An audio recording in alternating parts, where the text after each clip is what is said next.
Okay, so now we're going to talk about competence from you as a coach to your athletes. So again, just to reiterate, this is when you are the coach that is working with a team or a group of athletes, whether that means you're sitting in a training director or a head S&C coach role, or if you're just the only person in your gym or in your strength program that's working with everybody. Okay, so this works kind of universally, but it's more of that like one person to the group or the team.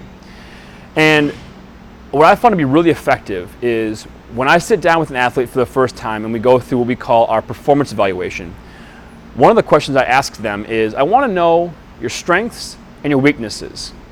Number one, in the sport that they choose, or that is like their favorite, maybe at the moment, or if it's the only sport they play, but also their strengths and weaknesses as an overall athlete. So like, if we look at the bigger picture athlete of you, like what's your biggest strength? What's your biggest weakness?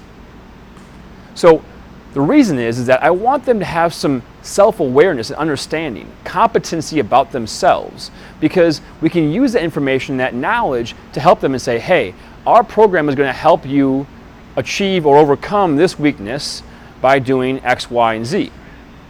And we should look at and focus on your strength also, because the strengths are what make the great greater, right? Just because you can do one thing really well doesn't mean you should stop doing that and start working on your weaknesses. It means you should also focus on that and build that up, because that's what makes you unique. That's what makes you the best at X position or the best player for your team. So we want to allow them the ability to understand themselves better and understand and be competent about, hey, this is what I'm really good at. This is what I need to get better at. And so the action step from this is to implement a similar thought-provoking question, ideally early on in the process with a young athlete or with an athlete starting out with you, but keep coming back to it too.